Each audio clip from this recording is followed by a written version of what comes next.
오늘 아침 뉴스 연구소. 오늘 아침 뉴스의 맥을 짚어드리는 시간 뉴스 연구소. 오늘도 두 분의 연구위원 나오셨어요. CBS 김정훈 기자, 뉴스톱 김준일 대표, 어서 오십시오. 안녕하세요. 예, 오늘 주목할 뉴스 뭐부터 볼까요? 소수점 차 당대표의 아슬아슬한 출발입니다. 네. 더불어민주당 새 당대표로 5선의 송영길 의원이 선출됐습니다. 송영길 신임 대표는 어제 열린 전국 대의원 대회에서 대의원, 권리당원 투표 그리고 당원 국민 여론조사 합산 결과 35.60%의 득표율로 1위를 차지했는데요. 네네. 2위를 차지한 홍영표 의원이 35.01%의 득표율을 보였으니까 정말 소수점 차이로 아슬아슬하게 승리를 하는 그렇죠. 것이죠.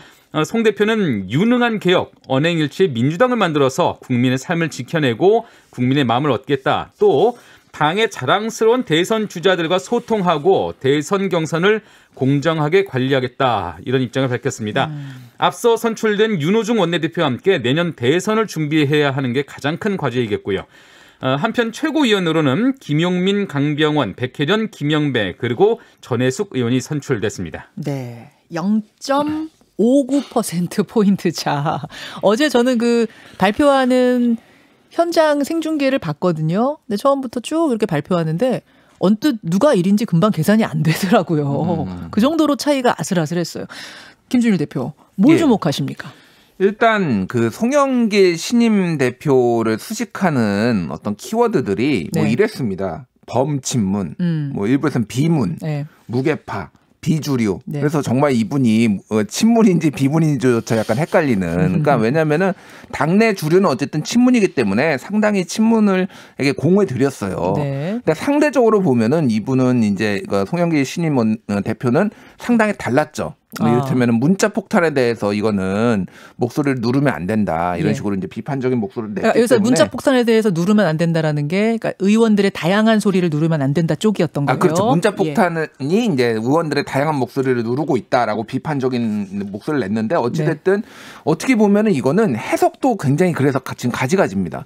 어떻게 보면은 비주류의 승리다라고 어떤 언론에서는 썼고요.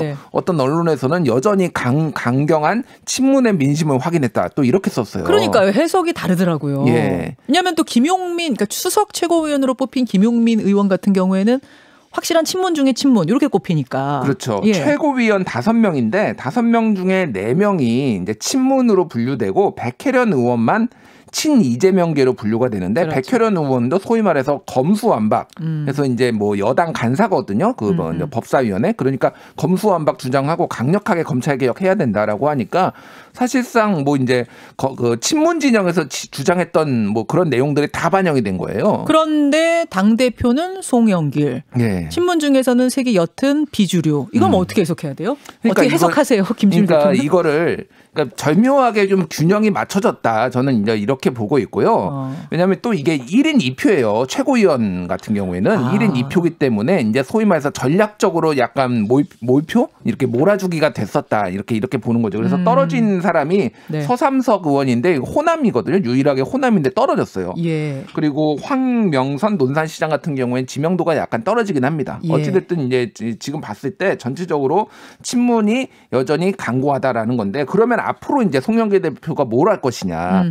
첫 번째는 이제 조응천 의원이 전당대회 바로 전날에 문자폭탄과 관련해서 당 지도부가 입장을 밝혀달라라고 요구를 했고 거기에 대해서 김두관 의원이 당이 본인하고 안 맞으면 나가야 되지 않겠냐 뭐 이런 취지의 또 발언을 했어요. 김두관 의원도 지금 대선 선언하셨잖아요. 대권 통합. 그러니까 이제 뭐 이런 식으로 해서 그거부터 이제 정리를 해야 되는데 어떻게 할 것인지. 또 하나는 이제 재보선 패배가 있었잖아요. 그러면은 뭐 소위 말해서 조국 사태 아니면은 이제 뭐 그 검수완박 뭐 박원순 성추행 사건에 대한 사과 뭐 이거는 윤호중 원내대표가 했지만은 피해자님이시여 논란이 있으면서 하지도 않은 것처럼 이제 돼버린 상황인데 이런 것도 어떻게 할지 이런 것들이 당 이제 초반에 행보가 상당히 관심이 쏠릴 수밖에 없는 거죠. 지도부가 당장 어떤 해답을 내놓아야 되는 문제들이 그런 것들이다. 김정훈 기자는 어떻게 보세요? 김준일 대표는 아까 이렇게 균형이 좀 맞춰진 면이 있다라고 말씀하셨는데 사실 저는 이제 구심점이 좀 애매해졌죠.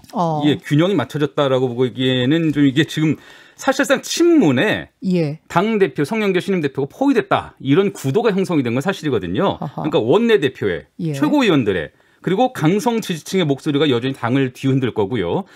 그렇게 된 상태고 더구나 현재 계획대로라면 오는 9월에 더불어민주당의 대선 후보가 뽑히죠. 네. 그렇게 되면 그때 되면 이제 당은 사실상 선대위와 같은 체제로 그렇죠. 당의 후보를 지원하는 체제로 전환할 수밖에 없습니다. 관리형 지도부. 네. 그러니까 당 대표의 권한도 넉 달 이후에는 사실상 제한적일 것이라는 얘기예요. 그렇게 되면은 이제 특정 대선 주자 지지층에서는 당권을 흔들려는 시도도 벌일 수가 있습니다. 그 사이에 뭐 후보 선출 일정을 바꾸자, 경선 룰을 어떻게 하자, 네. 아니면 각가지 사안에 대해서 당의 입장을 이렇게 해야 된다, 저렇게 해야 된다, 뭐 여러 가지 말들이 나올 수가 있는데 네.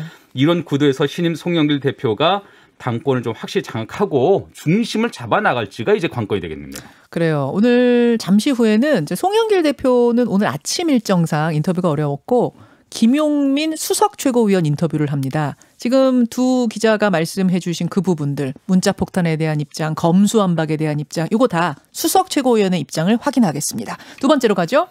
남한도 미국도 미워 이렇게 발끈한 북한입니다. 예.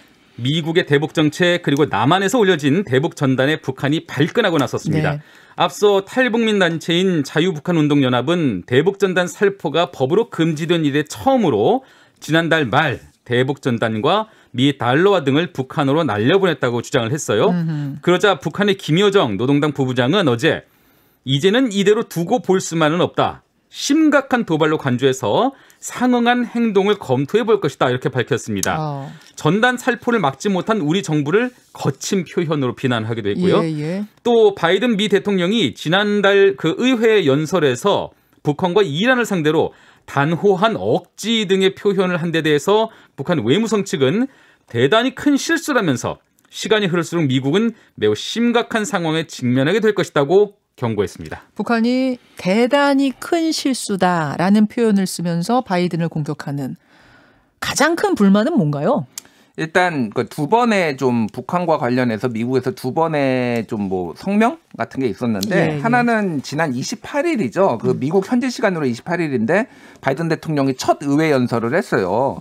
여기에서 이란과 북한의 핵 프로그램에 대해서 동맹국들하고 긴밀히 협력을 하겠지만 단호하게 억지를 하겠다.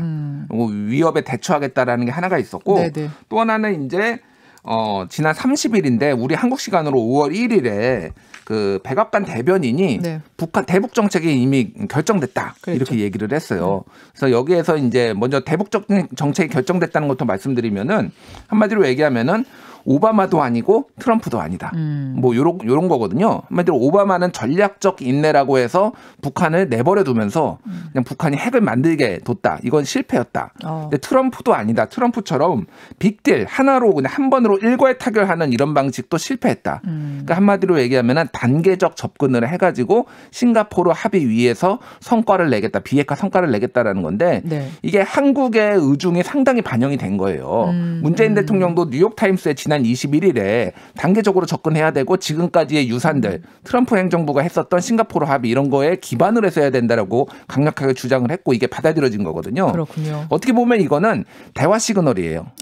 대화를 해야지 이거 단계적으로 할 거 아닙니까? 그렇죠. 근데 의회에서는 바이든 대통령은 또 강력하게 또 뭐 이제 야당도 좀 고려를 해야 되고 해외 메시지를 내야 되니까 강력하게 억제 정책을 하겠다라고 하니까 북한이 반발을 한 것인데 이 반발은 의례적 반발입니다. 어떻게 보면. 그래요. 예, 의례적 반발로 봐야 돼요. 그러니까 대화를 안 하겠다라기보다는 네. 지금 이 반발은 어쨌든 우리 그렇게 쉽사리 협상 테이블에 앉지 않을 거야라고 이제 경고를 메시지를 날린 것이고 미국이 이제 어떤 카드를 내밀지 한번 보여줘봐. 이런 거죠. 그러니까 이렇게 북한 관련된 문제 얘기하면은 제일 많이 나오는 단어가 판이에요. 판을 깨려는 거냐 아니냐. 근데 그렇게 봤을 때 이 메시지는 입장문이 강하게 세 개가 줄줄줄 나왔지만 북한의 입장문 판을 깨려는 건 아니다. 판을 끼려는 거 아니죠. 왜냐하면 미국은 어쨌든 카드를 꺼낸 것이고 그 카드를 보고 우리가 생각을 해보겠다. 네. 어떤 카드 좀 더 구체적인 카드를 내봐. 이런 걸로 좀 봐야 될 것 같아요. 이거는. 네. 김정훈 기자. 그러니까 대북 정책에 대한 북한의 외무성 담화는 그런 식으로 읽을 수가 있을 것 같아요. 그러니까 좀 외교적인 수사로 좀 읽을 수가 있는데 네.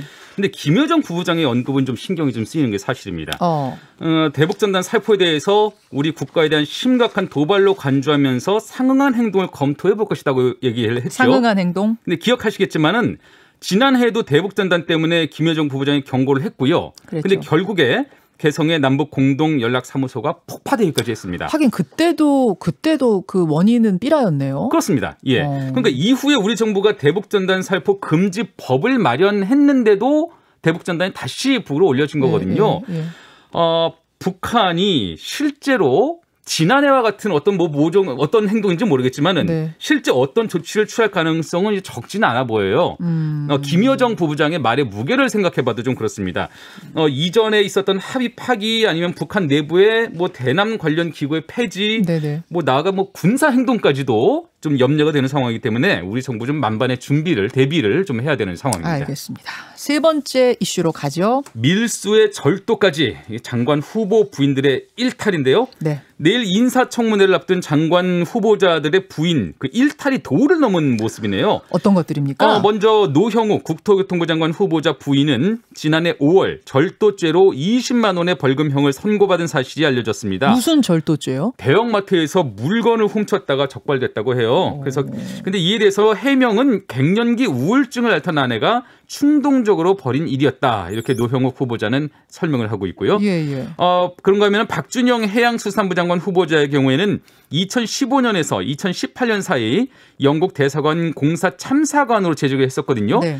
당시에 부인이 현지에서 도자기 장식품을 무더기로 사들인 뒤에 관세도 내지 않은 채 외교관 이삿짐으로 들여와서 국내에서 그것들을 팔아넘긴 사실이 드러났습니다. 이런 일이 불법임을 알지 못했다고 이렇게 말을 하네요. 또 이매숙 과학기술정보통신부 장관 후보자를 상대로는 아파트 매매 시에 그 나온 계약서 작성 의혹, 국가 지원 해외 세미나 참석 시에 자녀 동행 의혹 등이 제기된 상태입니다. 아니 부인이 절도 혐의 받았던 거야. 장관 당사자랑 부인이랑은 또 별개니까 그거는 참 창피한 일이다 도덕적으로. 그렇지만 그거 가지고선 결격 사유까지는 안 갈 것 같은데 문제는 해수부 장관 부인인 것 같아요. 예. 외교 행랑에다가 도자기를 잔뜩 싸가지고 와서 그걸 팔았다는 거잖아요. 그렇죠. 외교 행랑은 이제 검사를 안 합니다. 예. 검사를 안 하기 때문에 여기에 관세도 안 붙이고. 예, 관세도 안 붙이고요. 그러니까 믿고 하는 거죠. 그러니까 외교부 직원에 대해서. 근데 여기에다가 이런 도자기들, 이제 영국산 도자기들, 유럽산 도자기들이 굉장히 값비싼 것들이 많고 본인이 이거를 이렇게 쓰던 거 한두 개, 두세 개가 아니라 양을 보면 엄청 많아요. 그 SNS 지금 사진 없어요? SNS에다가 본인이 자랑을 한 사진이 지금 있더라고요. 완전히 산더미 같이 쌓여 있는 도자기들. 그래서 본인 인스타그램에 뭘 산 거야, 얼마나 산 거야, 내가 미쳤어, 씻기느라 영혼 가출 이런 거를 인스타그램에 올려가지고 이게 이제 나왔거든요. 그래서 지금 이게 알려진 거죠. 그래서 알려진 거죠. 그래서 이거는 조금 문제가 될 수가 있다라고 이제 볼 수가 있는 거고. 이매숙 과학기술정보통신부 장관 같은 경우에는 2016년부터 미국 하와이, 일본 오키나와, 뉴질랜드 오클랜드, 스페인 바르셀로나 등을 갔는데 다 딸하고 갔습니다. 딸들이 어린 딸이 아니라 다 20대 후반, 중후반이거든요. 그러니까 시간에 맞춰서 간 건데 장관 후보자 같은 경우에는 딸들은 다 개인 비용을 썼다라고 하는데 가서 이건 부실하게 그러면 학회 제대로 안 한 거 아니냐. 다 국가 지원 받아서 대부분 간 거거든요. 숙소는 또 같이 쓴 거 아니에요 혹시? 잘 모르겠어. 그것까지 모르겠는데 1,000만 원씩 900만 원씩 받아서 간 건데 제대로 한 것이냐. 이제 이런 논란들이 좀 있는 거죠. 저게 도자기 사진이군요. 저게 그 해수부 장관 후보자 부인이 직접 자신의 SNS에 다 올리면서 자랑했던 그 영국에서 싸온 도자기입니다. 사온 것들. 저는 이 사안에 대해서 장관 후보자가 불법임을 알지 못했다라고 말하는 것도 이해가 안 돼요. 상식적으로 외교 행랑이 외교에 대한 공문서 등이 아니라 도자기를 외교 행랑에 넣어서 국내로 일반해요. 이게 불법임을 몰랐다는 겁니까? 그걸 또 팔았잖아요, 와서. 정말 이해가 안 되고요. 더군다나 해양수산부는 해양경찰청을 통해서 밀수 업무를 단속해야 하는 그 권한이 있는 것이에요. 그럼요. 그런 해수부 장관 후보자의 부인이 밀수를 했다면은 이거 앞으로 어떻게 해양수산부의 장관의 직을 수행하겠다는 건지 참 답답하고 안타깝습니다. 그러니까 저걸 부인이 싸우는데 남편이 몰랐을 수는 없는 거잖아요. 지금 한두 개가 아닌데. 그렇죠. 뭐라고 여기에 대해서 해명을 하는지 궁금합니다. 두 분 수고하셨습니다. 감사합니다. 김현정의 뉴스쇼는 청취자 여러분의 참여로 이루어집니다. 트위터, 페이스북, 레인보우 게시판, 그리고 단문 50원, 장문 100원의 유료 문자 샵 1212, 우물정 1212 통해 참여하실 수 있습니다. 김현정의 뉴스쇼, 여러분과 함께 만듭니다.